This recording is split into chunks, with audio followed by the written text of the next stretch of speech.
Hey friends, it's Awkwardly Random with Cynthia and Michelle, where we talk about random topics. Anything and everything awkward is on the table, so let's dive right in. Welcome back. Hello everybody, welcome back to Awkwardly Random with Cynthia and Michelle. I was like, why are you pausing? LOL, that's awesome. Welcome back, y'all, to another episode. Did you really say LOL? Okay, never mind. Okay, let's restart that. No, that was good. Let's keep going. Okay, fine. Well, welcome back, everybody. We hope y'all are doing well. We are back with another episode filled with some great conversation. We are going to give you a heavy spoiler review of Black Panther: Wakanda Forever. Before that, today is November 28th, so it's after the Thanksgiving break. Michelle, you took some time off. Were you with family? What'd you do? Yeah, I went to Milwaukee. I spent time with my family there, and it was fun. We just chilled. Yeah. Ate some good food, talked about politics, religion. Whoa. It was interesting. I mean, we always do, so I'm not surprised that we did. But what I like about my family is that we can have these difficult conversations and still everyone can talk about their differences in opinion and still at the end of the day be good and be happy. And that's what I appreciate about my family. So that's awesome. It was nice to have that. It was a bit sad. It was the first time that all of us, not the first time, but my grandma passed in December of last year, so just having to do all these first without her is difficult. But it was still really nice to be with family, and my sister did my nails, so thank you, Jackie. Shout out to Jackie. See them. Yep. But yeah, what about you? How was your break? What did you do? How's your family? Yeah, everybody's good. I was with family the whole time. We ate some food, we played some games together, we played loteria, which has now become some sort of tradition, which is awesome. Wait, did y'all bet? Like, did y'all use money? We were going to, but nobody had cash on them or coins. Venmo. So, I know, right? That's the new way to do it. You got to do Venmo or PayPal or Zelle. Yeah. Yeah. But they were like, saquen las monedas, but nobody had monedas, so... Monedas. Yeah. Oh well, it was fun. It was cool. We love being together and spending time together. Eric came home from Milwaukee. Oh, nice. So that was nice. And then we had a prima date on, was it the Friday or Saturday? I can't remember. I think it was Friday. We realized that we're all finally in the same zip code in the same area, so why not get together? And this included some of my older cousins, but then also like Rebe, who is still in Chicago. So she came down as well. And so it was cool. My sister and I went and we all had a good time together. And it was just cool to reconnect. And we also talked about politics and things like that and mental health and taking care of one another. And we promised each other to be like a source of joy for one another and to help each other out, because it's been a hard few years with also losing people in our family. So it was just a very fulfilling time for me. Yeah, that's really great. It was good. Amazing. Yeah, it was good. Nice. The Covarrubias got together. We reunited. Nice. That's amazing. Yeah. I'm glad you got to spend time with your family as well. I know you had quite a bit of a drive. I know, oh my gosh, but it was fine. It was good. But listeners, we hope that you have had a restful few days. I know some people can't visit family, some can, and a lot of people, however you want to classify this holiday. I don't personally like to say Thanksgiving, but I know it is a time that people do have off and can spend time with family, so take advantage of it. So that people take advantage of to spend time with family is what I meant to say. So we hope you had a restful few days. If you didn't, totally get that. Hopefully during Christmas time or New Year's, I think during the holidays, we always think about this cheerful time, but we don't really talk about how like hard it is to, at least the holidays has always been hard for me, but especially this year. And I'm sure, with your family too, it's been hard. So yeah, just trying to take care of yourself is good too. Yeah. And it's okay to set a boundary and not spend time with certain family members or family. Like if you feel like you don't have the energy for that, right? Or the emotional capacity for it, it's also okay. You don't have to. I know some people can't, but some people also choose not to, and I think that's also valid. Yep. Okay. All right, Moving on to the awkwardly random question. This just came to me randomly. Well, that's the whole point, right? So Michelle, what is your most listened to song at the moment? During the day today, yes, I would say "Lift Me Up" by Rihanna. I've been listening to it so much. Oh, but yeah, that's my most listened to song, and it's and also like basically the soundtrack of Wakanda Forever. I've been just listening to it. I think it's the and first it helps song. me kind of focus with work, or just if I'm doing something. It's just really nice to hear. So yeah, that would be it. What about you? Yeah, I love that song. Oh, it's not. I'm looking at the album. I think it is the first one. How come I don't? It probably is, but I don't know. It's starting with number 2 for some reason, so I don't know. I don't think I have the full album downloaded. But I have been listening to Con la Brisa, which is also in the soundtrack. This whole freaking album is great. It's so good. Also, that song also reminds me of the TikTok song. What? It's a TikTok song that's being like that is being used a lot, or at least when I saw it after I saw the movie, like I just kept seeing a lot of Wakanda Forever TikToks, and so they always just use that song, and it reminds me of Jesus would hear me listen to TikToks, and he's always like, "Oh my gosh, that song gets played a lot," and I'm like, "Yeah, it's from Wakanda," but I really like it too. Oh, I loved it. And the whole album is good. Y'all should check it out, even if you haven't seen the movie. Regardless, the music is just so great. Good. Yeah, I agree. Okay, cool. All right, let's get into the real world-ish segment for today. Yep. Cool. You want to start us off, Mish? Yes. So we're gonna start off with talking about Shanquella Robinson. She is a Black woman from North Carolina who was killed in Mexico. So she was actually 25 years old. She was on vacation with 6 of her friends, supposedly, right? Because she ended up dying on October 29th. And so I guess initially what happened is that one of the friends that was on the vacation told the mom that she had died.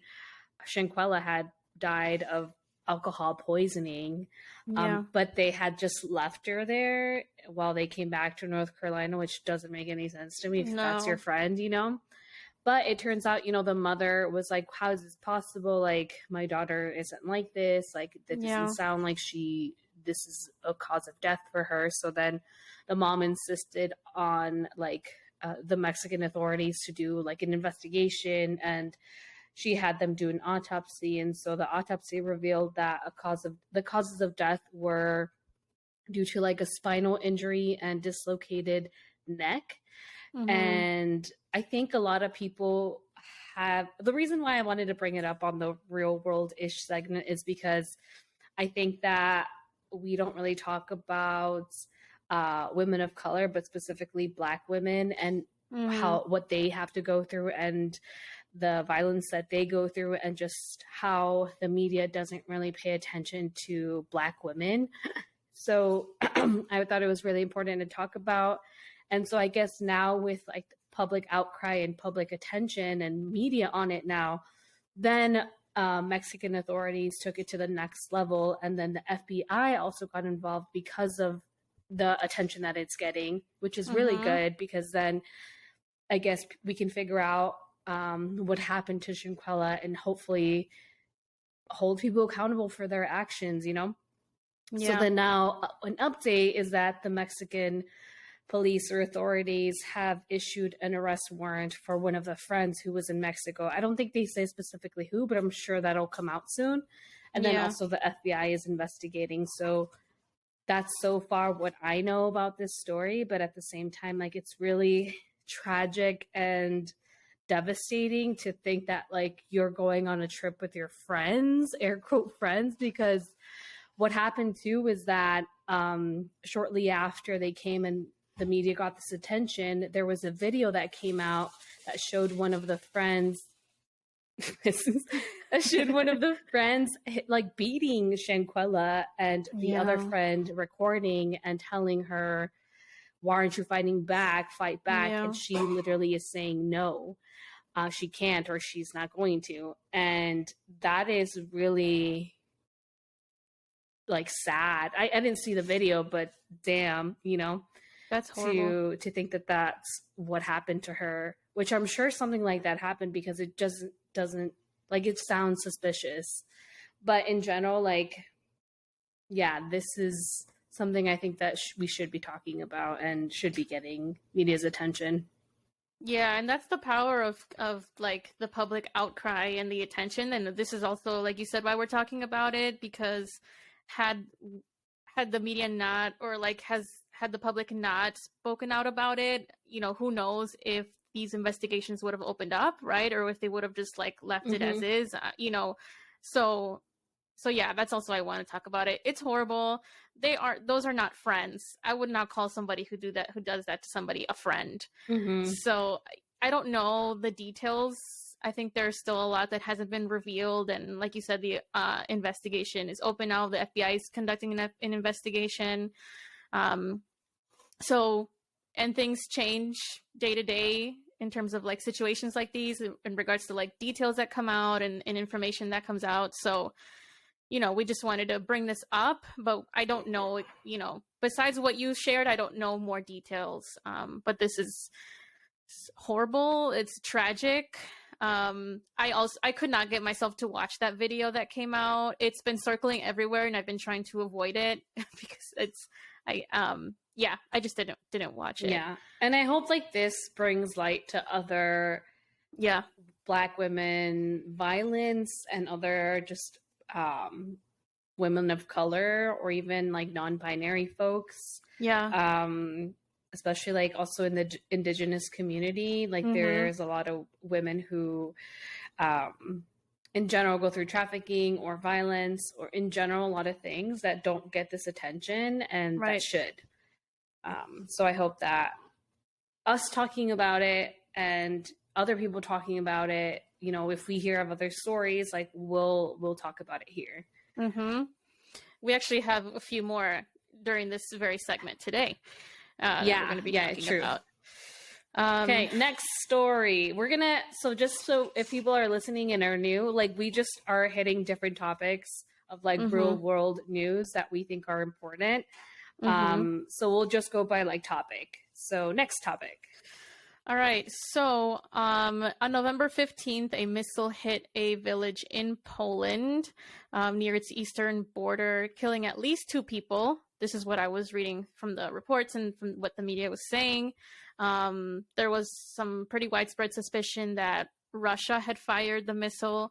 Russia denied it, calling it a provocation from Ukraine.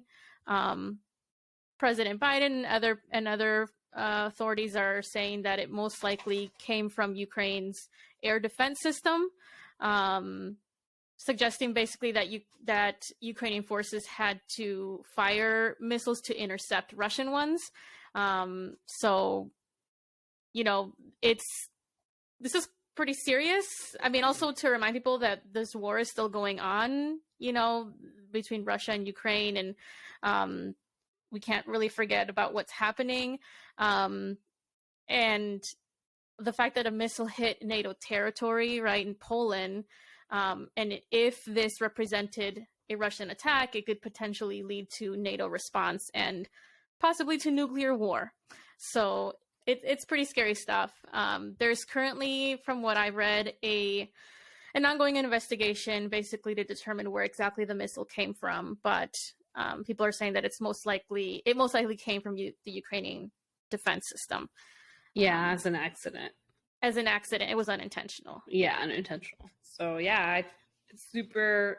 I feel like this is, I guess, the fear in this is like the spillover of, you know, other NATO countries being affected, and, you know, having the NATO countries step in potentially to protect the NATO countries, which includes the US. So could lead to growing this war, not just with Ukraine and Russia, but could lead to war with other countries, nuclear war. And so I think that's where the fear lies. And I also think that you're right. Like war is ongoing, and it's real, and it's still affecting people, and it's still ongoing, even though we're all living our lives, like with the World Cup and being distracted with like Black Friday and stuff like that. Like real world stuff is happening. And, you know, I'm not saying that to like be rude or like condescending or mean, but like I also think that people need to pay attention to what's happening. Yeah. Well, and with that too, Russia has also been attacking civilian infrastructure, right? So there's a bunch of people, the civilian population, who are suffering, like greatly suffering at the hands of this war, right? Because their energy grid, their power grid was attacked. So they're without heat, they're without water, they're without electricity. And then with winter pretty much here, it's just really, it's horrible, it's scary, it's tragic, and we can't forget that this war is still happening, and it can have even more implications, right? And that could affect us as well, and other countries and other people around the world. You want to go on to the next one, Mish? Yes. So we're going to be talking about Iran. I don't know how to pronounce it correctly, but the ongoing protests. If you've heard from our previous podcast, we've touched on it, that protests have occurred just based off of, I forgot what her name was, but Mahsa Amini? Yes. In terms of not wearing the head garment correctly, and people protesting just the government and how they've been acting towards them. And so this is something that's folks being trying to talk about, or urging, I guess, Iranian authorities to stop. So I guess protesting in Iran, you're not able to do. And so what the government is doing is like punishing them or sentencing them. And so what has been happening is that they've been charging them with things that can be punishable by death. So like these include participation or alleged participation in peaceful demonstrations, because that's what people have been saying they're doing. And even like I'm reading from an article from the United Nations that they're urging the Iranian authorities to stop sentencing people to death just because they are protesting. And so I think that approximately 233 protesters have been killed by the Iran government because of these protests. And people are saying that the violence is continuing. And so this is another country that's another place where people are suffering. And what the Iranian community is asking is for people to talk about this, try to provide resources in terms of like sharing the information, to just get the word out about what Iran is doing. But I'm sure that there are other organizations that are working on this, but it definitely is terrible and horrible what these people are going through. But yeah. There's also been, I think I was reading that same I was reading a press release from the United Nations Human Rights Office, and they were saying that the death toll has risen at least to 304 people now. So, you know, the death toll keeps rising, right? This is including women and children, anybody really participating in these protests. I was reading the New York Times as well. There was a bunch of articles with reports on targeting youth and, you know, students in schools. And, you know, there are reports of security forces throwing like tear gas in the yard of an elementary school because the students were chanting anti-government slogans or phrases or rhetoric, right? And there's been at least like, I think they said 23 school raids conducted by like the militia and certain intelligence agents in cities across Iran, and threatening students, beating students, right? For things like ripping out the page in a textbook with their supreme leader on it, or like posting things against the government in their social media. Like, it's some pretty scary stuff. So yeah, we continue to bring this up. We continue to have conversation about it. And there are people, I think it's really brave for the people who are protesting over there and participating in these very peaceful demonstrations, and speaking out, right, against this oppression, right? It's scary, but very brave, and they're, yeah. So yeah, the least we could do is talk about it. That's the minimum. This is the minimum that we can be doing. But yes, damn. I know. Okay. Next one. Let's go to the election results. Yeah, there's been a lot of talk around the midterm elections this year in November, earlier this month. Republicans won control of the House by a very narrow margin, but still won control of the House. Democrats kept control of the Senate. I think they flipped Pennsylvania. And there were a few firsts in terms of like who won, you know, the seat for governor and things like that. So I believe Massachusetts and Oregon, Democrats Maura Healey and Tina Kotek are the country's first lesbian governors. That's pretty cool. Wes Moore is a Democrat who became the first Black governor in Maryland. I think a lot of people, especially young folks, really showed up to the polls, it seems. And I was reading an article from the Kaiser Family Foundation. They said about 4 in 10 voters across the country who had abortion on their ballots were influenced and impacted, right? It impacted their decision to vote because this was on the ballot. So it seems as though like the Supreme Court's decision, right, to overturn Roe v. Wade kind of energized some voters, and on all parts of the spectrum, right? Like people that are for, you know, pro-life or pro-choice, or, you know, fell somewhere in between or whatever. So it was interesting to learn about the results. And I believe also Trump said he's running again for 2024. So, you know, a lot of stuff happening.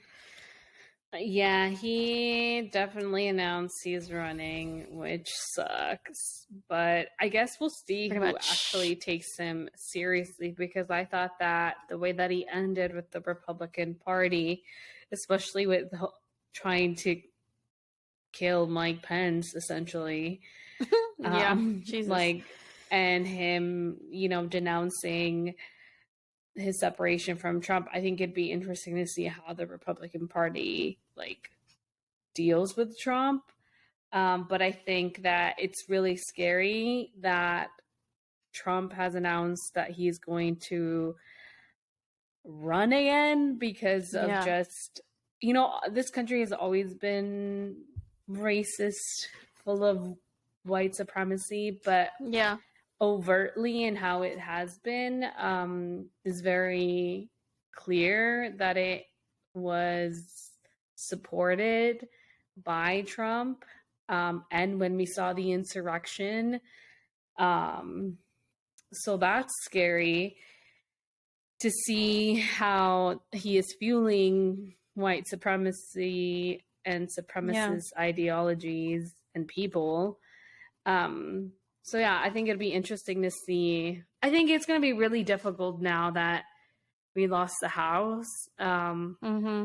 I mean, only by slightly. So obviously we have a fighting chance, but it's still a majority. And, you know, if people know about, like, I'm sure people know how, or I don't know if you know, like, how bills are passed, but it takes a really fucking time, like, really long time to make laws or make bills out of laws, first having to go through the House of Representatives, having to have it be voted on, and then moving on to the Senate, having it been voted on. So like if they don't pass the House initially, like they don't make it to the Senate, right? Where we have the majority, and then after that it has to go to the president, and then the president has to sign it into law. If he doesn't sign it into law, then it doesn't become a law, and it's just a bill. And then if it's not decided on by the end of the year, then it dies. And then you have to start all over again next year. So I don't know. This is devastating. I think the real world news is devastating. But I mean, it is something that, I mean, we have to work with. There is no other way. Like, it is what it is. So now it is like, what do we do? How do we organize? How do we keep going? Because this is where we're at. Yeah. And we've talked about the power of voting, but also like how there needs to be more done, right? That we need to do more than just vote. But I think it was important that we did vote in this election. And I think it made a difference that a lot of young people and a lot of people leaning towards the left, right, towards more progressive ideals and stuff, you know, showed up to vote. So, yeah. But also a lot of white people. A lot of young people also voted conservatively. At least there is a rise of young conservatives voting. So, a lot of young white conservatives, I feel. Yeah, that's what So, like, there is a rise of, like, young voters, and obviously younger tend to vote more Democratic. But if we're talking about race-wise and how, like, in, like, specifically how races voted or ethnicities voted, like, the majority of white people voted conservatively. And, like, I forgot, like, Latinos or Hispanics were, like, 50% split. So, like, what about us, y'all? Like, we also, like, it's not really, like, young and old. It's kind of like, it is part of that, but it's also like intersectional, like between like races and ethnicities, but then also like class, economics, like economically, financially, I mean. So it's just interesting to see like actual results of like statistics of how people voted. But yeah. Well, I do think there was some power in voting, and I think, you know how there was talk about the red wave and how they were gonna, you know, like that did not happen. And I think I think there was, you know, some power in, young people, but also like, you know, just more people showing up to vote, I think made a big difference. Yeah, which is important. All right. Keep going. Let's talk. We just got to keep going. Man. All right. Next one. Let's talk about Qatar. Qatar World Cup. Woo! Soccer. Goal. What is happening? I'm just saying random soccer. Oh my gosh. It's goal. Random soccer things. Okay, cool. No era penal. What else do people say? I don't know. Handball. I don't know. Yellow penalty card. kick. Corner kick. Yeah. All right, that was fun. Okay, so the World Cup is happening like right now, basically, as we speak. Yeah. And I'm not really into soccer, to be honest. I used to play for fun and was never good at it, but I did grow up like watching it with my family. So I know how it works, but in general, like in terms of watching the World Cup, I only really watch Mexico play, to be honest. But I actually started getting into, well, I guess Qatar, I don't know what we're talking about. We're just saying that it's happening and if people are watching, and what do you think? But another thing that I wanted to bring up part of discussing Qatar and the World Cup is just like how like the workers in Qatar, not just in this World Cup in Qatar, but you know, we've seen where other countries have hosted World Cups before. Like maybe I think Brazil was the 4 years before that. And how just like economically it affects working class people in those countries who have to do the labor of building the stadium and working the event and not getting paid for the work that they do, not getting paid a living wage. And people just don't really talk about it. And it kind of bothers me how like we like, especially us and like younger people who are educated on these issues, where we talk about or we're trying to advocate for living wages and working class people here in the US, but somehow when it has to do with like World Cup or like entertainment events, somehow it doesn't apply, or somehow it doesn't, like we're not talking about it. And that kind of bothers me. I don't know if it bothers you, but at the same time, like I know that we live in contradictory times and worlds, but at the same time, like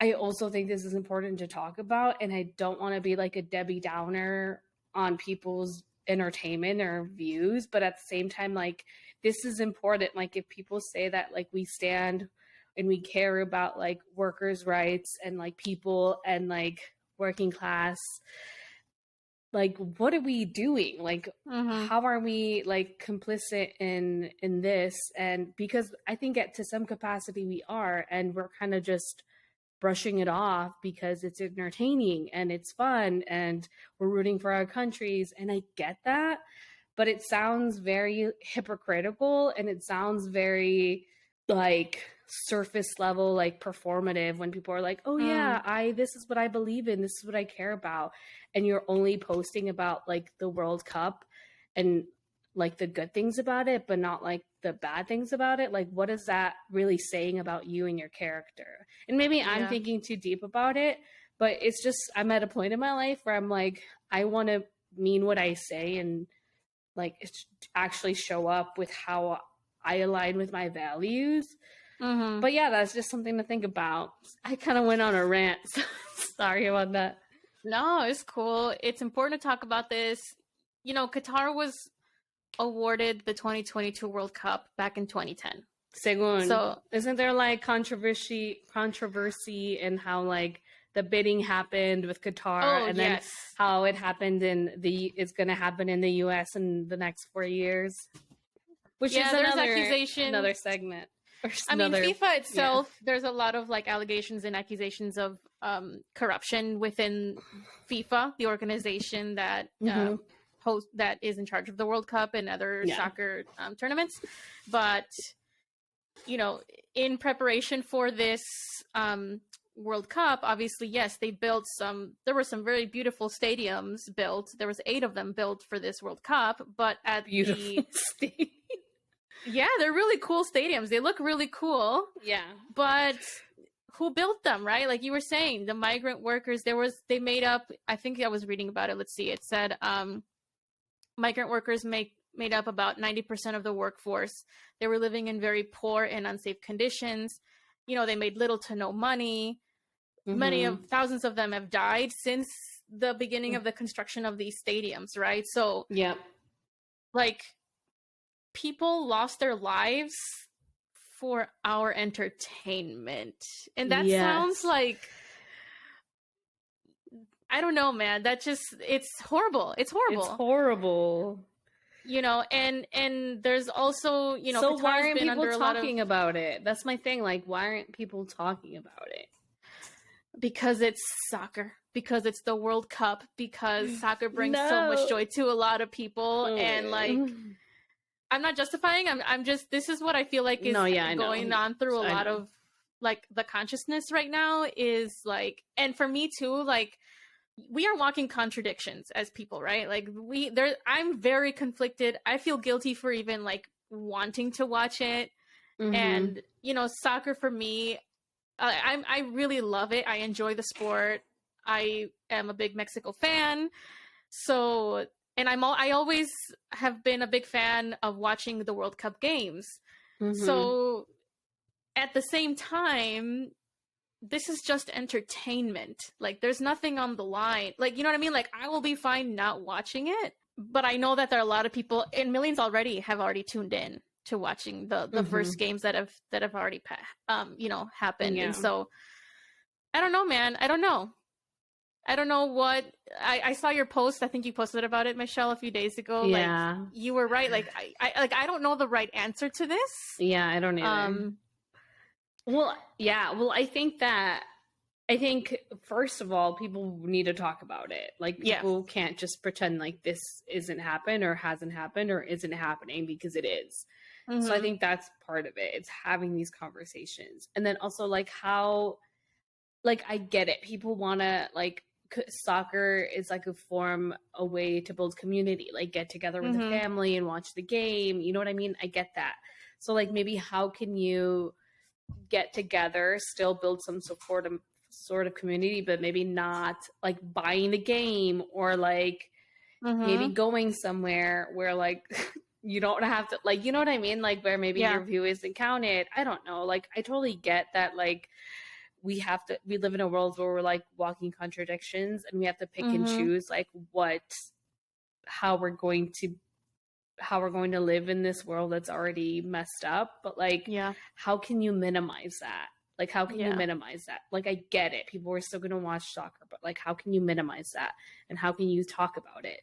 Because obviously, like, soccer and like these events do bring people together, but at the same time, like, we can't ignore the realities that people are going through. And obviously the World Cup is going to be here in 4 years. So like, how is that going to work for the workers here and the people who are going to be employed to build these things or wherever? I don't know how that's going to work, but you know, like, these things are not just like a one-time thing. Like, we've seen this happen throughout every single 4 years when it's happened, where whatever country hosts the World Cup.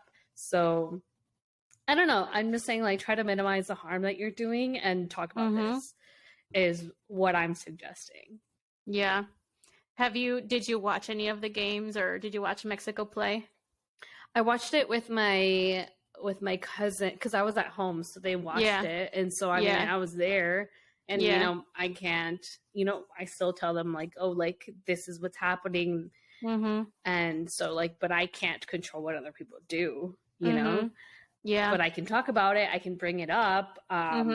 That's where I see my role is trying to talk about it. And then still trying to figure out what to do, because I don't have the answers, but I do think that this is important to talk about. Yeah. Yeah. I watched the Mexico game with my family when they played Argentina this weekend. And then I had conversations during that, like, cousin hangout that I had. We had conversations about it. And yeah, I feel guilty for even watching the game. Everyone should feel guilty. But even more than that, like, it's not enough just to feel guilty. Yeah, right? it's not enough. Like, we need to be doing more. And like, we're not. Like, we really aren't.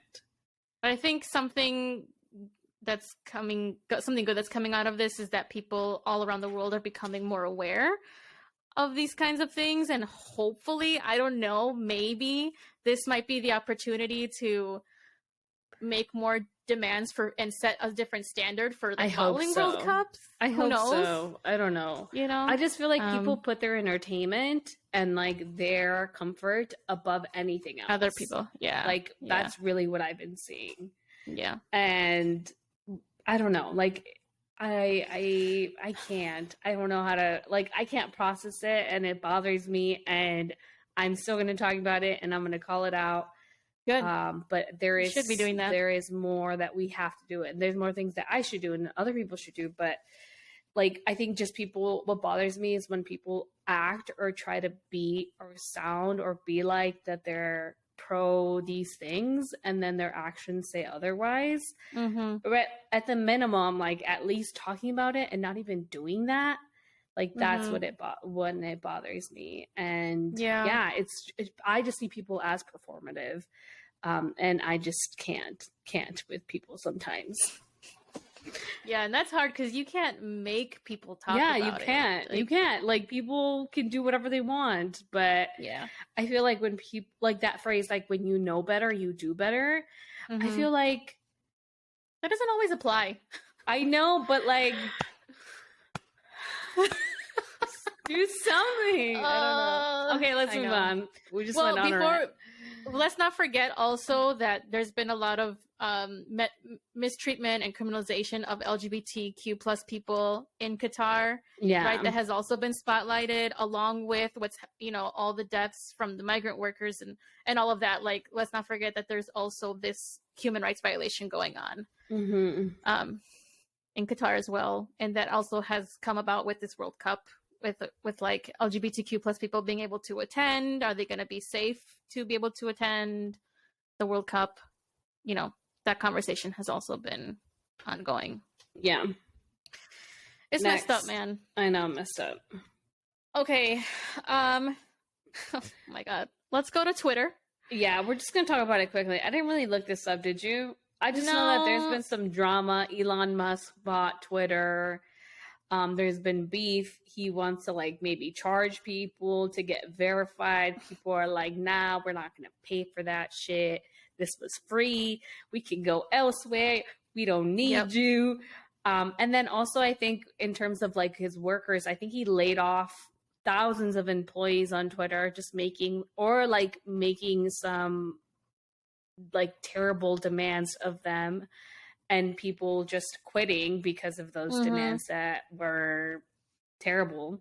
So I guess people are thinking that like Twitter might not be a thing anymore, maybe, potentially. But there's just a lot of drama is what is happening with Twitter. I haven't been on Twitter in a while. I kind of just stopped once I knew Elon bought it. So I haven't been posting. But yeah, that's it. What I know about that. What about you? Do you have anything to add?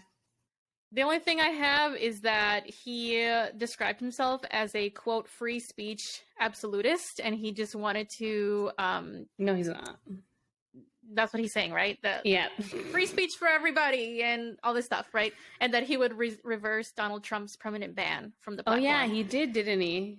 Did he already do it? I don't know. I'm not up to date with all of that, but this just creates also conversation around, hate speech and disinformation, right, on these social media platforms, and the harm and the danger that this can cause.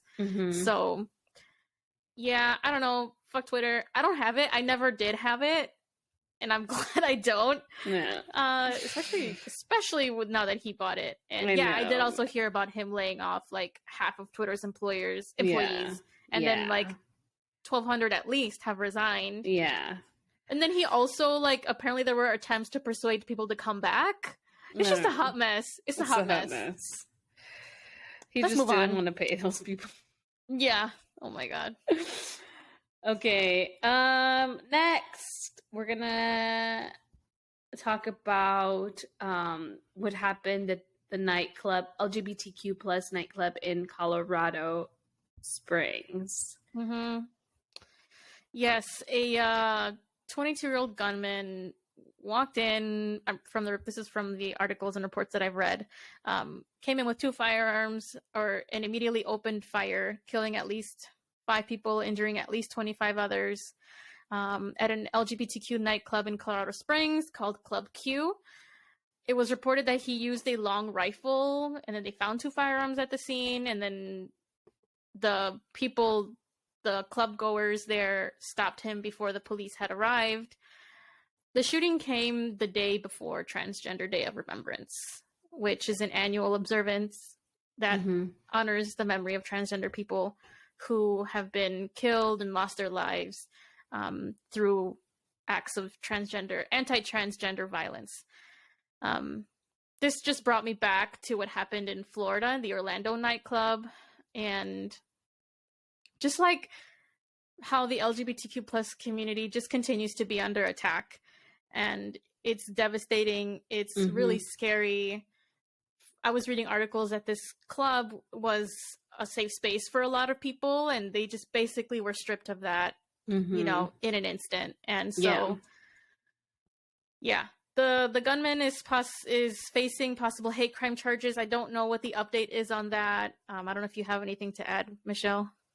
No, besides that it's just really tragic, and it's terrible that these are, we mentioned it before, like the LGBTQ plus community is the most vulnerable communities. And so we just need to have these stop, and to have protecting the LGBTQ plus community and protecting those safe spaces that they have, because that's crucial. And it's terrible that this had to happen, and will hopefully doesn't continue to happen, but at the rate that we're going, if nothing gets done, especially also just the height of mass shootings that we've been seeing having to do with LGBTQ plus, but also like race. So yeah, that he should definitely be. I mean, I would consider that a hate crime, but I don't have any updates on like the charges and how that is going. But it is also really terrible and scary. Think that you're going to have a nice time going out, and then just everything changing in like seconds. Yeah, it's freaking terrifying. Last I read, he was being held without bond on 5 counts of murder, 5 counts without of hate bond. Crime. Without bond. Wow, that's what I read, but I haven't. We can do some more research and provide more details later on. All right, that was pretty heavy. We are going to move on to our main topic. Black Panther Wakanda Forever. Oh, wait, before student loan repayment pause extended to June 30th, 2023. That's the only good news we have on this segment. Oops. But also, wow, so excited. We knocked the microphone. But also, the reason it was pushed back was because there have been challenges brought to court against student loan forgiveness by people of the Republican Party. So it was pushed back to give time for the Supreme Court to hear and review these challenges. I don't know what's going to happen, but that is why it's being pushed. So good and bad there. We'll see what happens. Yeah. Yep. Good and bad. I don't know what people have against student loan forgiveness. Like, really? I know, but well, all right, let's move on. Oh, make it make sense. I know, make it make sense. But in the meantime, good news, because it was extended to June 2023, and hopefully it gets forgiven. So we'll see. I hope so. All right. Now we're going to talk about Wakanda Forever, our main topic. So if you have not seen the movie or heard, please exit out now, because spoilers will be happening shortly. And also, I will try not to cry, because oh my gosh. Okay. Okay, what a great segment. Like, what were your overall general thoughts? I mean, not segment, segue into the topic. What were your overall thoughts? Or initial impressions? Initial impressions, I cried throughout the entire movie. Not just like the moments where, most people cried. I cried literally throughout the entire movie, with little things being said, just like what was said, how it was said, just because, so overall great. I just related, overall really great storytelling. I really liked how they incorporated Namor, and Talocan, and the people from Talocan and Wakanda, and just Black women empowerment. But then also like just a beautiful story of mourning and grief and loss, because I related to that so much, and I have struggled with that since my grandma passed, and I'm not gonna cry. So yeah, even me saying not gonna cry, like I relate to like a lot of I just appreciated how grieving was incorporated and how it was shown, like different people grieve differently, especially the loss of someone who they really cared about, and to see that and see myself within that and see like my family within that, like, and seeing like as also to like indigenous from like indigeneity from like Mexico was also, or like said to be, you know, Mexica and Mayan.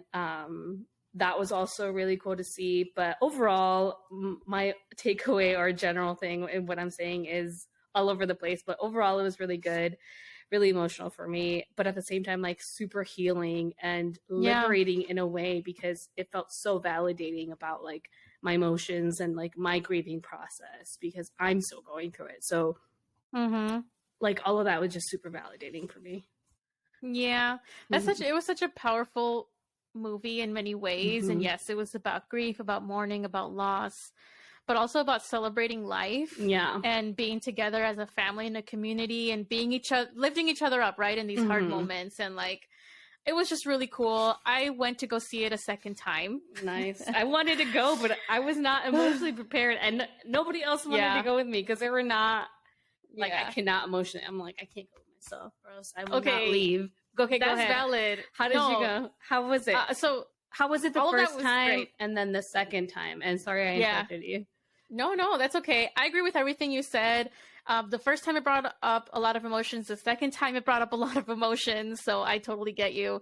First of all, the way they honored Chadwick Boseman was so real, and they did it in such a tasteful way. It was very clear, at least to me, that the project that came to be, right, this beautiful film, was made from a place of love and respect for him and his character, but also from a place of, like you were saying, grief, right? Deep grief, like hurt, right? And but like it was just like the whole movie carried all of that weight from the first scene to the last scene. And so I don't know, man, I loved it, and I will rewatch it again. I'll just continue to watch it because it was so great.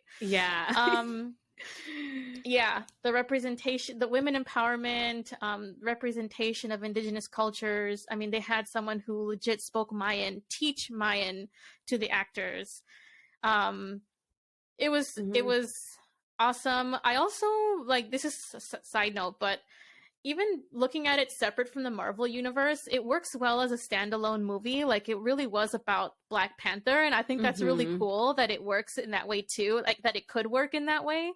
So I noticed that the second time around, like, there were a few things that I didn't pick up on the first time, I think because I was so engrossed in the emotion of it and just like being present for the whole thing. And the second time, now that I knew, you know, what to expect with certain scenes and certain characters and things like that, that I was able to kind of pick up on other things. So, you know, I think there's value in watching it again. Yeah, but I definitely want to watch it again. Yeah. So let's go over the scenes. Yeah. Okay.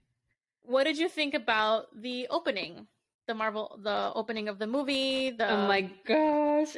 Yeah, with all that. So when we mean the opening, we mean like when it shows like Marvel, and it was all just Black Panther, Chadwick Boseman, and basically like pictures and scenes from him tributing, you know, this movie to him. And I thought it was really beautiful and just like an amazing tribute. And just so we knew it was going to be a tribute. I didn't know, like, I was just preparing how they were going to make this movie, this story, you know, how were they going to go about it? So I thought it was just a powerful way to open it, and really sad. And my theater, I don't know about your experience, like, it was dead silent when it was happening, and I just started crying.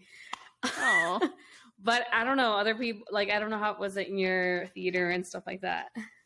It was pretty silent, even though it was pretty full. It was full. Ours was full, but it was like freaking silent. Like, and I was trying not to like make my my crying noise, the sniffles, and like, because I am a loud crier. Like, you can tell when I'm crying. So I was like trying to hold it in, like the noises. Yeah. Yeah, no, it was. I really liked that scene. It was pretty quiet in my theater. I don't really cry much, but I had a tear or two roll down my cheeks. So A tear you or know, two? I'm not a complete robot. There was a lot of emotion in that opening scene. Yeah. Okay, I think all the pictures and the scenes that we saw from him, and it was all in silence. I thought that was a really cool way to honor him and just kind of sit with that. Like, I thought that was really, really beautiful. Once that scene, that little intro passed, we go into the scene where, spoiler, Shuri tries to save him of an illness, and so it very much parallels what happened in real life, where he was suffering from cancer and nobody really knew until he passed, right? And so I really liked that they didn't recast him and that they paralleled that story, that they stayed true to what happened in real life with this movie. What did you think about that scene? Yeah, I think I think they did a really good job in like honoring how he had passed without like doing it for like the movie in a way. Like, I think that they did a good way. They did a really great job in doing that, and it just solidified how like Shuri was the main person who carried the movie, and seeing her emotional journey through the entire movie. She basically carried the movie and, became Black Panther. So it was intense to see, and to like have her not be able to do anything about the illness, and then also just seeing how she grappled between like spirituality and like ceremony and what her family believes in versus like what she believes in is science. Yeah. And having to deal with that at the very beginning, but then you see that throughout the entire movie of just how she dealt with everything versus like her and her scientific logical mind versus like spirituality, and just seeing her like intersect the two. I thought that was really nice. But she did a great job, and that was also really sad. But yeah. That was sad. Yeah, it was sad. I liked seeing that whole progression, her whole process, her grieving, healing, mourning process, because she was like not she didn't want to acknowledge or process it right then and there, right? She was very science, and I'm going to do this, and I'm going to focus on this, and so to see her, like you said, kind of intersect, right, the spirituality and the faith also with the science and the logic, like you can embrace the two, right? It was a really cool message too that we got from I think this movie and from her character. I had suspected that she was gonna be Black Panther. It was either her or Nakia. For some reason I was thinking Nakia might be the next Black Panther, but my first guess was Shuri. So I knew it was gonna be her, but I just didn't know like how they were gonna pull it off. Because in my mind, I just saw her as like the little sister. So to see her like get to that point, I thought was super badass. Yeah, it was cool. T'Challa's funeral was also really cool to see. It was filled with music and it was dancing. So beautiful. Everybody was dressed in white, and the drumming, and it was so sad, but also like beautiful in the sense that they were celebrating his life, right? So, I really like that quote that like Queen Ramonda said, that like death is not the end, or not like something like that. Which I thought was super beautiful, and I like cried.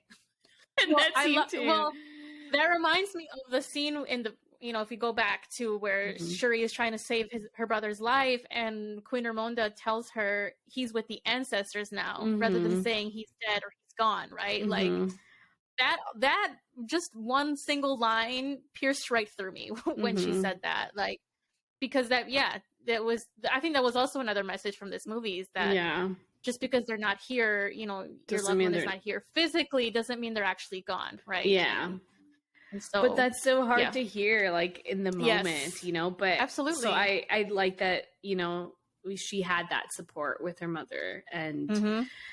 being that support with her going through it, but also her like battling with like, Yeah. no, he's gone, and you know what I mean. So like having Yeah. to see her progress, I thought that was so nice, but also so heart-wrenching. Yeah. Next. Speaking of Queen Ramonda, her badass walked into the council meeting to talk to address the United Nations, making it very clear. That was so cool the way she walked in. I was like, oh my god, and like how she was dressed, how she looked, beautiful. She basically was like, no, we are not sharing vibranium with you, with other countries, not because of the dangers of vibranium, but because you are the danger, right? Of the horrific things that you and other countries can do with this very powerful resource. And so this scene was like kind of intertwined, mixed together with another scene with the French soldiers or mercenaries trying to steal the vibranium from one of their outreach centers or outreach facilities. So that was badass. And also very much talking about how, you know, countries kill and enslave and exploit people over resources, and Ramonda's like, you're not going to touch our vibranium. Goodbye. Yeah. And I think I love that scene. Yeah, I loved it too. I think they did a really good job in setting up, at least for me, I like the main takeaway also was that the real, I guess, villains or like real enemy or threat to Wakanda and Talocan are like white colonizers, you know what I mean? Pretty much. So I don't know, I thought it was really badass, and how like Okoye and all the other warriors like basically like stop them and like drag them on the floor and we're like, this is what y'all are doing. So that was cool. She had them kneel. So you brought up Talocan, so let's talk about the encounter with Namor.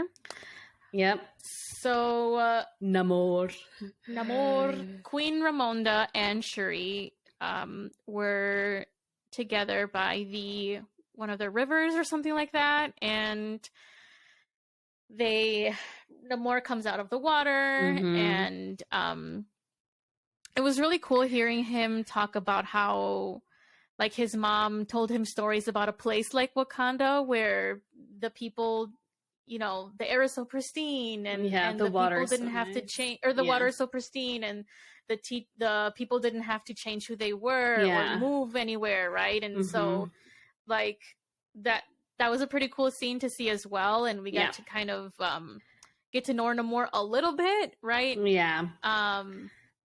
But it was also a threat because they were like, who are you and how did you get in here, you know? He could have explained a little bit more, but I mean, I guess he didn't want to like say who he was, but I guess you could just see how powerful he was when he was able to literally get in there within seconds and not be detected by anyone. And then just seeing how like how much he cared about his people and like protecting them. I thought that was cool, but at the same time it's like, wow, you're really coming up to threat these women. It's like, calm down.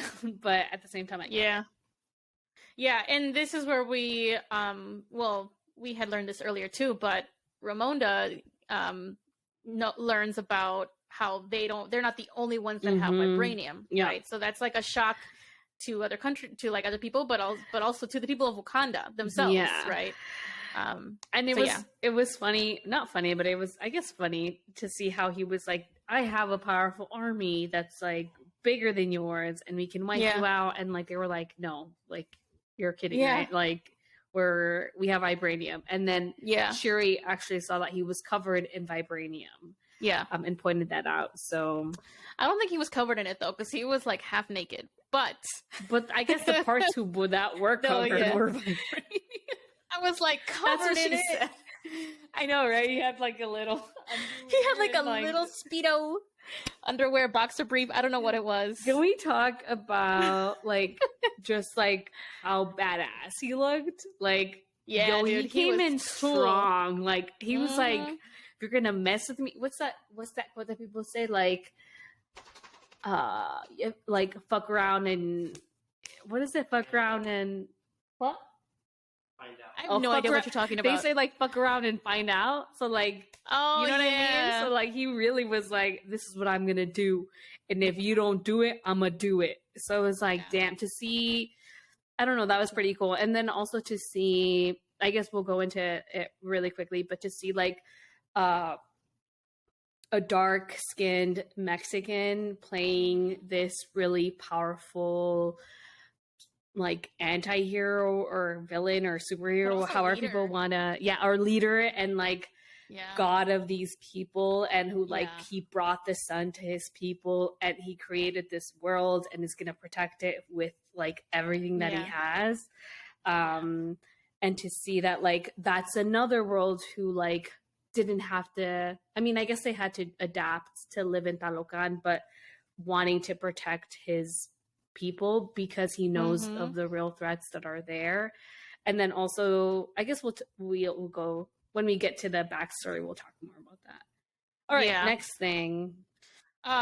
So we get to a council meeting, and this is where we see M'Baku for the first time in the movie. I love him. I love him too. He walks in eating his carrot.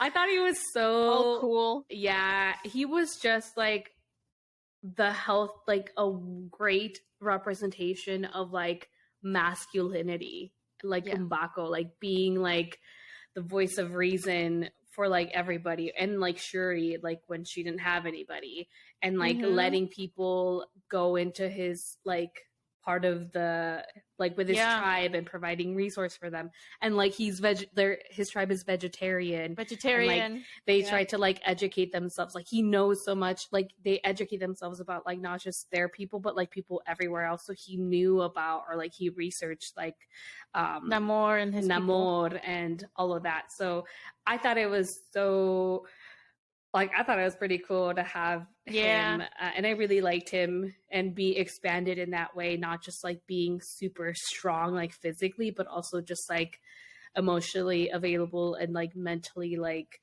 there for like Shuri. And like even at the end when she's like, oh, you want us to like, I know I'm jumping around, but like this was a good embodiment of like, he's super like down for also for his people in Shuri, because he was like, all right, you want to start this war, then I guess I'm there with you. You know what I mean? Like that was pretty cool. Yeah. Too. Well, and if you've seen the first movie, he has undergone some like pretty significant character developments, where in the beginning in the first movie he was like kind of keeping his tribe, you know, a little bit more isolated, and was not wanting to work with other people from Wakanda, and for him to kind of be like, okay, we have open borders, right, and like working with people and like fighting alongside Black Panther and fighting alongside Shuri, and being, and then when he goes to her at, you know, when her mom, after her mom dies, which we're going to get to as well, he tells Shuri that T'Challa asked him to, you know, guide her and provide her counsel and, you know, protect her, be there for her, right? Yeah. So it was really cool to see his development, but also the relationship that he has with Shuri. And so, yeah, it was cool. All right. Very well done. Very well done. We then meet another cool character that I liked, Riri Williams. Yep. She was cool. So, yeah, she's a pretty powerful character. I really liked her. She's a young Black woman from Chicago studying at MIT. She's the one that builds the machine, the technology that allows for the U.S. to find vibranium in the ocean. So Namor wants to kill her because he doesn't want to take that risk and have, you know, her people infiltrate his kingdom and his world, right? Yeah. What did you think of Riri Williams? She was cool. I liked the opening scene where we see her like trying to get her money back from. That was cool. Yeah, that was cool. But then also just seeing how like smart she is. Like she built this machine that like nobody else figured out how to do it. and I think she was only a freshman at MIT or something. At MIT. And just seeing like her ideas and her like just seeing her in technology and what she could do with given the resources, like, you know, afterwards, like when Shuri provides her with her own lab space, like having her be able to build things on her own, you know, I thought that was pretty cool. She did provide a lot of like commentary relief, which I thought was really nice. And makes sense, you know, being one of the younger ones casted. So I really appreciated that. And just her like with Okoye and Shuri in the beginning and then trying to like take her was pretty funny. And I thought it was super badass just them fighting when like the Talocan people came. And then fighting them and like being like, damn, like these people are fucking strong and are not gonna die. So they put up a fight, but they sure did. Yeah, that was brutal. Like every single time I saw like the people from Talocan fighting, like I forgot their names, but Namora and Atuma, I think was his name. They were so fucking badass. I was like, they were. Like that looked like it hurt because I'm like, damn, they really went there. Like, I was scared. But yeah, they were great. I love all of the Talocan people and like the underwater world, and we got to see like. We got a tour of the underwater kingdom and civilization. And it was such a beautiful, like Talocan was the capital city and it was so beautiful. And so, it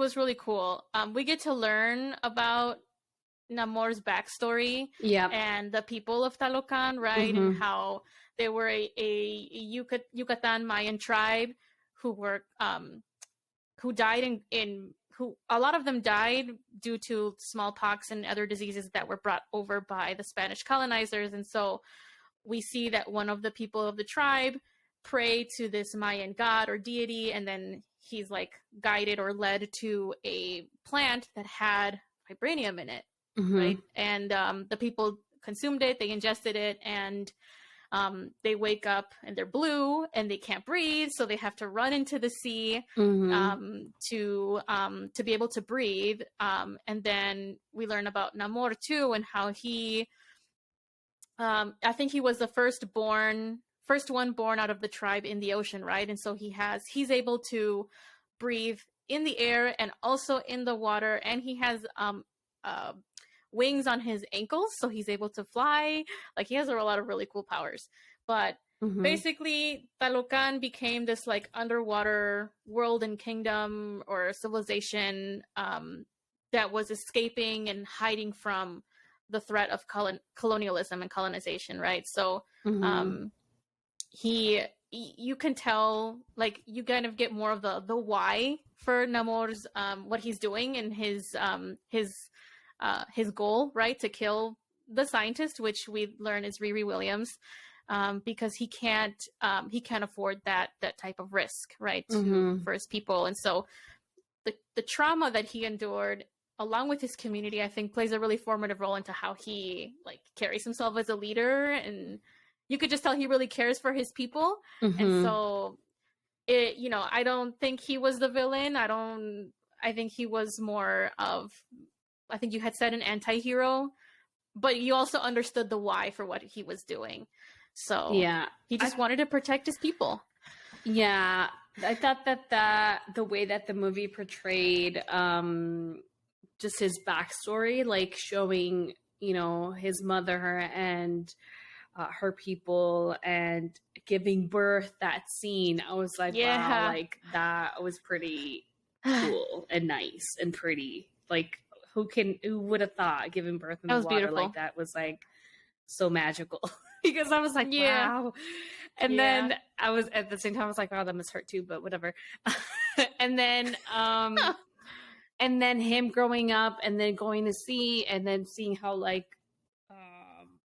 the Spaniards, colonizers were killing people, like indigenous people, and him just like raining havoc on them. I thought was pretty cool. To just see that interpretation of younger him, and just seeing how powerful he is back then too. And just, you can tell, you know, the development of why, like you said, his reasons to why he wants to protect his people from the surface people. More specifically, you know, white colonizers not having to change, like I thought was pretty evident in the movie. So that was really cool. And then just in general, just seeing like the Mesoamerican influences from, you know, when I was looking or researching this movie, they were saying how like they had used influences from Mexica and Mayan culture to create Talocan and, you know, Namor and where his people come from and the languages, like how you said. So to be able to see that represented in a way, having to do with like indigenous culture, especially with like an indigenous language at this scale of a movie with a dark-skinned Mexican, spoke volumes, especially in other areas like Mexico where, you know, colorism is an issue and racism is an issue. And so I thought that in general was really powerful to have. So yeah, I thought it was really beautiful. Thank you. Yeah. Thank you, Ryan Coogler. What's that? Ryan Coogler? Ryan Coogler. Thank you. Thank you. Yeah. So wait, that reminds me. Y'all should listen to, there's an official Black Panther podcast that is hosted by how do I say, Ta-Nehisi Coates, who wrote the Black Panther comics, and the first episode is with Ryan Coogler. I think the rest of them will be premiering or coming out in January. So y'all should check out that. That'd be good podcast. One. The official Black Panther Wakanda Forever podcast. All right, let's get back to it. So yeah, Namor gives his bracelet, his mother's bracelet, to Shuri, which was kind of weird. I was like, okay, what you trying to do over here? But I guess he was trying to build an alliance with Wakanda, saying, if you don't join me to kill the surface level people, I will kill you. It's like, damn. Pretty much. Yeah, that's like a hard thing. Decision. But yeah, that's what he told her. That was interesting though that, you know, he gave her the bracelet as a way, as like maybe like a peace offering. But spoiler alert, she uses what's in that bracelet to create the Purple Heart, which we'll get into. But that was interesting how like it all comes full circle. Anyways. Yeah. And then, he tells her that he wants to kill her. He needs to kill the sentist. Pretty much. And then Nakia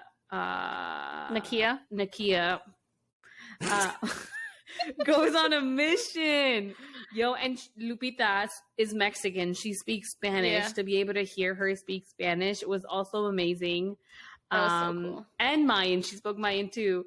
But then she, like, if you ever go missing, you need to hit her up because that's who I want to rescue me. You know, fictionally, if I was in a Marvel movie. Yeah. She did what she had to do to rescue Shuri and Riri Williams from Talocan. Yes. So, yeah. Something about Nakia, oh my gosh. When she said, so she was like, so she didn't attend the funeral, right? For T'Challa. And we learn later why. But she said, I had to let myself break. Yeah. I'm like, oh my God. Yeah. Like, how real is that, right? Yeah. Like losing someone, like it really breaks you, right? It does, And so she said she needed that. Like she just had to let herself go through that to be able to come back, right? And so I love her. She was awesome. Yeah. We later learned that she had a child with T'Challa. So cute. In the mid-credit scene. And she was basically in Haiti for several years. And so she was recruited by Queen Ramonda. Queen Ramonda went over to her to ask for help to rescue Shuri. And Nakia went and did the damn thing. Yep. But before that, Okoye was stripped of her title as general by Queen Ramonda. And she they both did not disappoint in this scene. It was heart-wrenching, it was real, it was emotional. I cried. Like I said, I cried the entire movie. But what did you think about Queen Ramonda stripping her of her title? And was it too much? Does it make sense? What did you think?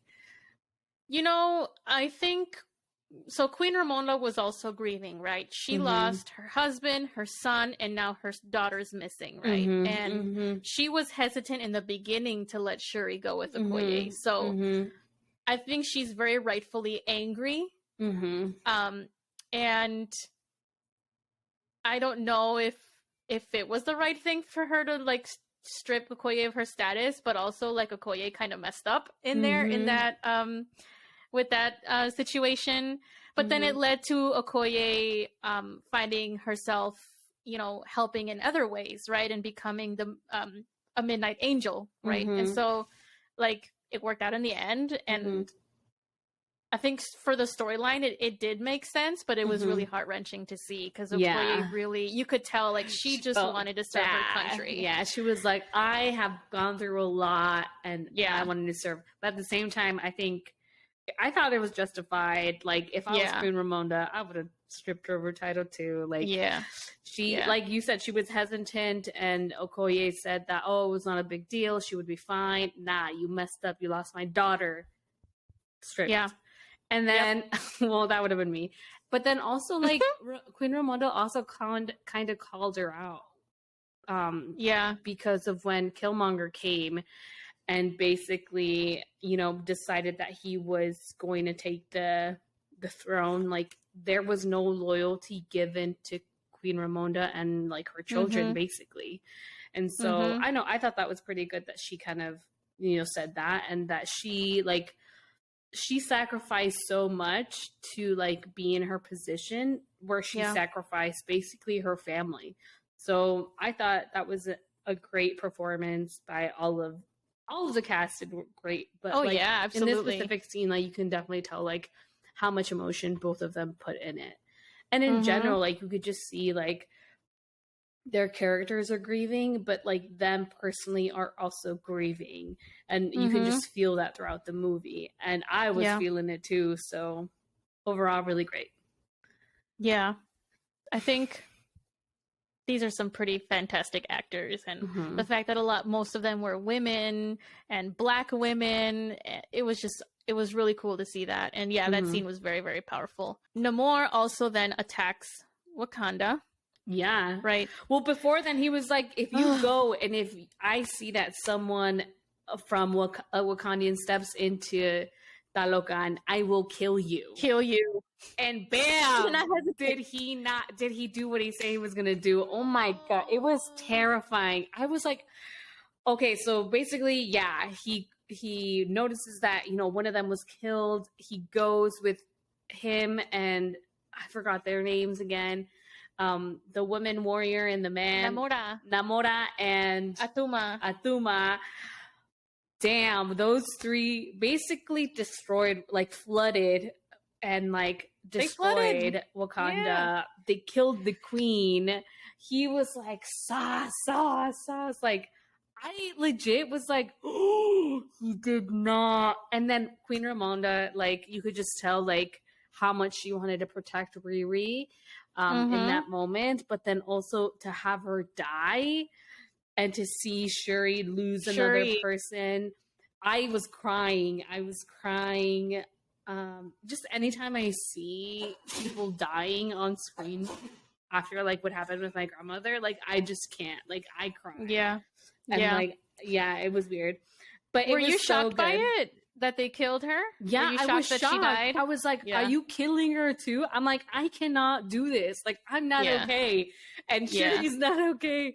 And I'm like, what the hell? But at the same time, I thought it was really badass at the same time. Even though, like, I was experiencing a lot. I'm sure Shuri was feeling a lot too. But overall, it was super badass to see, like, how easily, like, you could just see how powerful just those three were to be able to do that. And then so cold-hearted, saying like, mourn your losses. You're the queen now.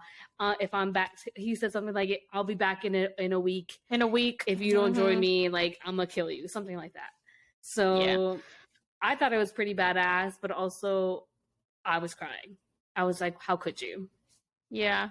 It was really powerful to see the way she died was saving Riri Williams, right? Mm-hmm. Saving a younger person, like as if she was her child. Mm-hmm. You know, after she couldn't save her son, like her son died and her daughter went missing, right? So like it was her way also, like that motherly instinct, that parental instinct kicked in. She's like, I have to save you, and she does, but then she ends up dying and we see her face down in the water, and that part really got me too, just seeing her, like that motionless, right? That was just pretty powerful and stuff. Seeing Shuri too, just her reaction. And Shuri's reaction. And then we have the funeral, another funeral, and she wears the same garments from her brother.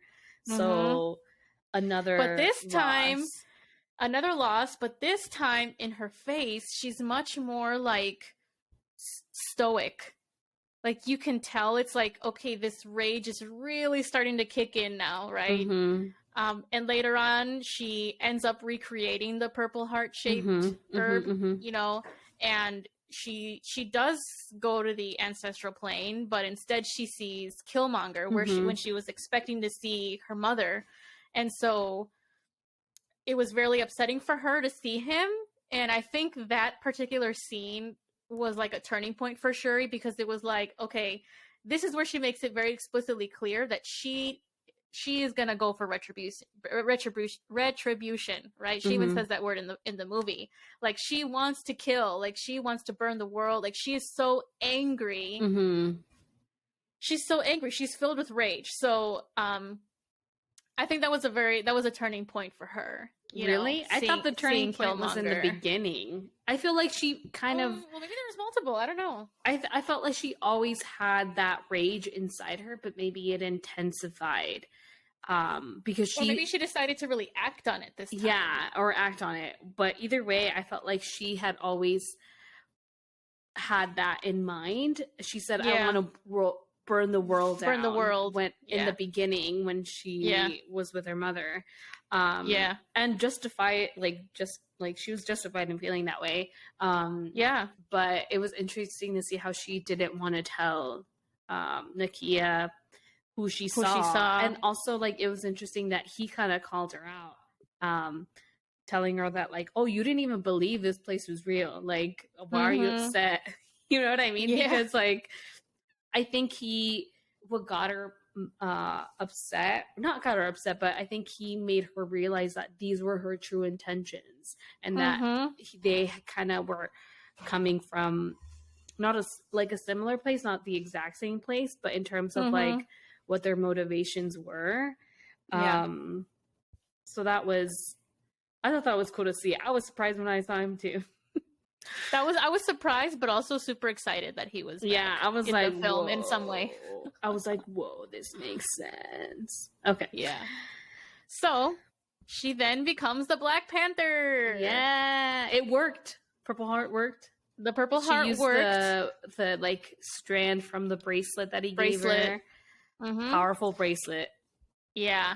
They during that week in preparation for the battle, I guess, they learned that they can try to dry Namor out. So it was interesting to me that they decided to have the last fight, whatever, in the ocean when they wanted to dry him out. That was just an interesting choice. But it looked really badass fighting on the ship and on the sides of the ship, and that end fight scene between Shuri and Namor in the desert, right? And she was pretty much ready to kill him when she sees her mother. They were ready to kill each other. Yeah. I mean, he pretty much. her. It was an intense ass fight. Okay, that's something too. Like, he freaking impaled her. Yeah. I was like, and I was like, another death? What is happening? I thought she was gonna die. I thought they were both gonna die, to be honest. Yeah. I was like, well, this is how it ends. I'm just kidding. Yeah, it was crazy.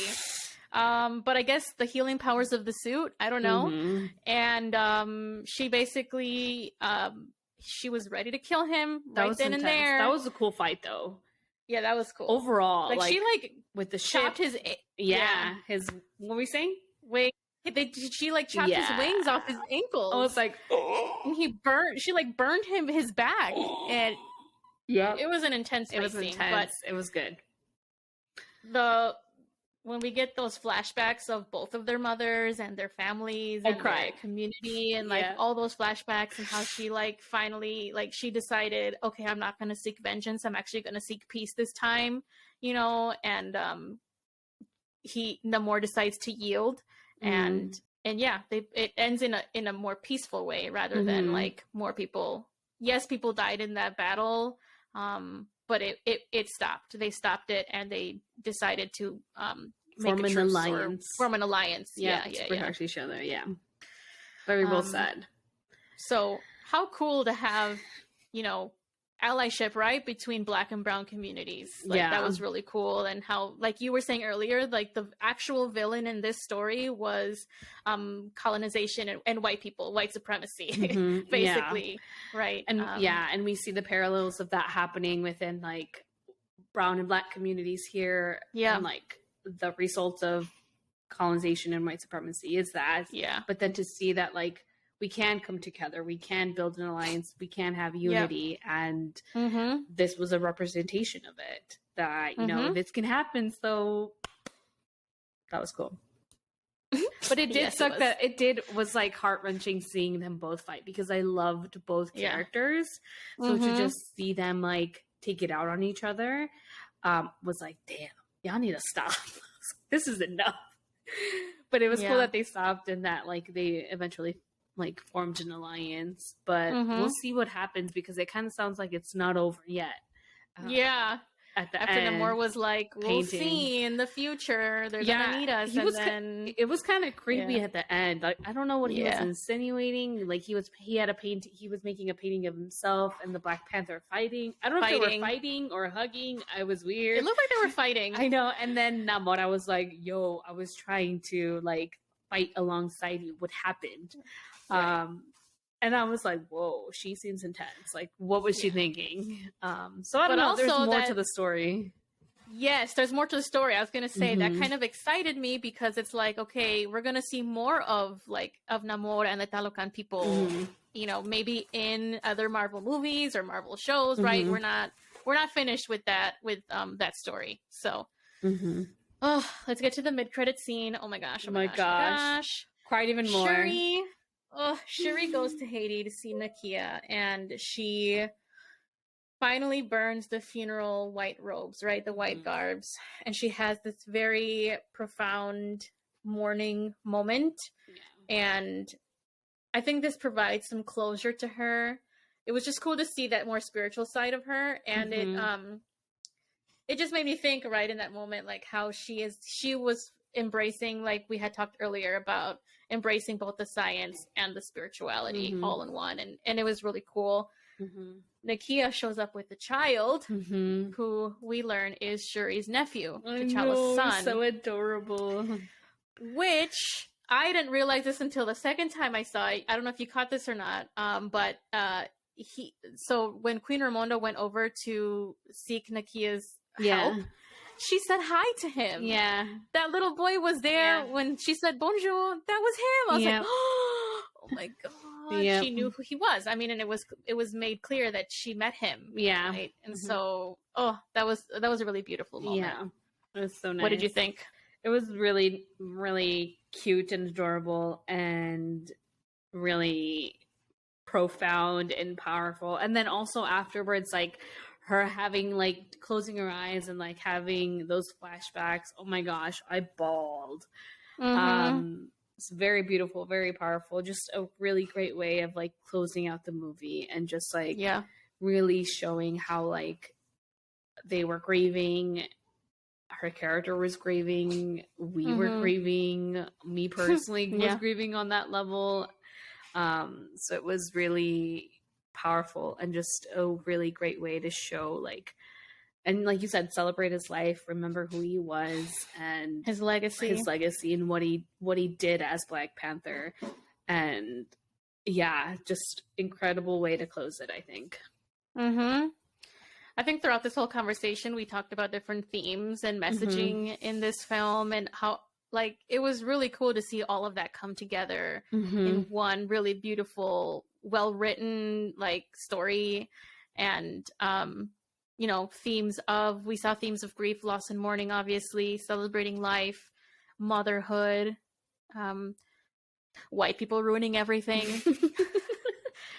What I mean by that is white supremacy, you know, colonization, capitalism, right? The displacement of people, hurting others over resources, colonialism through isolation, right? Where, like, Wakanda was never conquered, but they had to hide from the world for protection, versus Talocan had been conquered or had been displaced. And so these were two countries that still were reaping the effects of colonialism and colonization. So, and so having women empowerment, man. Black women particularly empowerment. Black women, yes. A very real parallel, I think, to the society that we live in now, and we have been living in, where we see Black women at the forefront and, like, leading movements and speaking out and standing up for not only themselves but their community and other people. You know, so lots of parallels, I think, to real life. Yep, I agree. It was really cool. Yeah, I agree. Some other themes, you know, strong cultures. You had talked about representation of indigenous Mesoamerican cultures, and hearing the Mayan language, you know, being spoken in the film was really cool. Seeing darker skinned Mexicans, right, on screen. Seeing the allyship between Black and brown communities. Then, of course, there's legacy. But there's legacy of, you know, Chadwick Boseman and the Black Panther. There's also the legacy of colonialism and what that does to people and to communities. So what it's doing. Lots of cool themes, lots of really powerful themes. Man, I just love this film. And if y'all have not watched it, hopefully you're not here listening to this because spoilers. If you are, but if you are, we spoiled it, but we also hope that you still watch it. I think it like broke the box office, which is awesome. Made lots of money. Yep. What do you think of the soundtrack, real quick? We talked about how good it was. You had one of the songs on repeat. Yeah. Did you listen to the whole thing? Yep. The whole soundtrack? Yep. Okay. It was all really good. I really loved the entire soundtrack. Yeah. Amazing. Go listen to it, y'all, if you haven't. Yes, I recommend it. Recommend watching the movie. Bring tissues. Be prepared to cry. I went like with mascara and eyeliner, and I had nothing. It was like running. I was like, whatever. I cried. Yeah. But it was. Yeah, it's an emotional movie. It's emotional. It was healing, though. It was emotionally liberating, I would say, and validating. And I'm going to go watching it. I'm going to go watch it again. So yeah, for sure. Same. How would you rate it before we close it out? Let's rate it. Out of what? Out of 5? Out of 10? Out of 5 stars. 5. I rated a 5.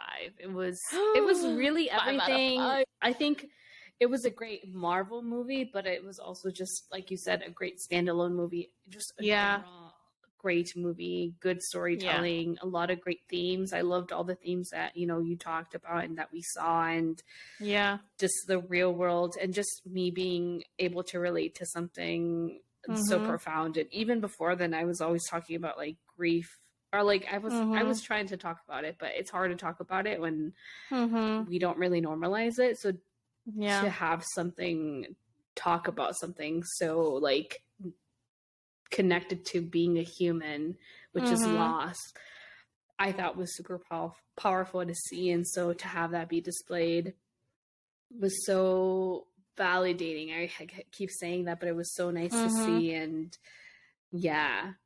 I just to be able to see just the different levels of that, but then also just how powerful people can be and how powerful cultures and can be, even with colonization having happened and continuing to happen, and colonial structures and stuff like that. So to see all of that was just powerful, I think. I think, yeah, it was great. 5 out of 5. I also give it a 5 out of 5. Yeah. And I recommend everybody to watch it. We want to hear everybody's thoughts. Let us know. Yes, this was spoiler heavy, but I think this was cool because we got to really dive deep into the film and all the messaging and the just the emotions that came up with it. So yeah. We thank you all for joining us today. ¿Cómo le hacen? ¿Qué? Oh, the hand gesture. Oh, yo, that was really cool. And how he like descended onto his throne, and oh man, and then everybody greeted him. I don't know, it was really cool. But then he greeted them back like that. I'm doing both. Wakanda forever. Yes. Oh, I love it. Okay, cool. Nice. All right, y'all. Thank you so much. much. This was a long episode, but thank you for sticking with us. If you watched it, let us know what you thought. If you cried, let us know what you thought. If you didn't cry like beans, let us know too. You were like, I shed a tear or two. Yeah, I had one falling down. Okay. That's pretty much. But I felt it. I felt it, man. I felt like it's so hard to explain, especially like when you lose someone. Like, I thought I knew heartbreak, but I didn't know heartbreak until I lost my grandma, and that's like a whole different level of like loss. And so like this movie like touched on those like that place. So, but you know what I really like too, before we go, is they talked about grief and the healing, and how Shuri did this full 180 where she was so angry and didn't want to process, to her finally burning, the robes as a ritual, right? And kind of accept, right, and process what was happening. But it gave the message that, like, at least what I took from it is that grief, I don't think ever really goes away. Yes. Yep. And at the same time, we can still, move on and live our lives, because that's part of life. We are not immortal. Death is inevitable, and we are gonna always be mourning our loved ones. And so, but we can still heal in some way. Right. But I don't think that grief is ever really gonna go away. I definitely agree. And you're right. I definitely took that from it too, that people go through it in their own ways, in different ways, and they cope with it or process it in different ways. And at least I hope, at least for me, like, you're right, grieving will always be there, which kind of sucks, but kind of doesn't suck. And I kind of think back about, like, have you seen an interview with Andrew Garfield about how, like, he said that love is all the unexpressed love we didn't get to express. And so that was really beautiful when he said it. And so, like, that's how I try to, like, think about grief. And, like, what I'm going through is, like, I hope that I can still have that, Yeah.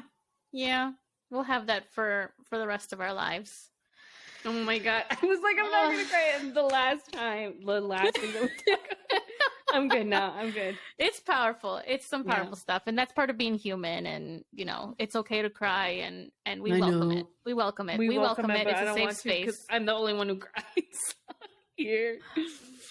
But maybe one day I will. But yeah, maybe we should talk about more about emotions or crying. Emotions. I feel like we don't really talk about that. And I think this movie really emphasized on that. And like, it was important for people to grieve, and however they grieve, whether it's crying, not crying, or however people do it.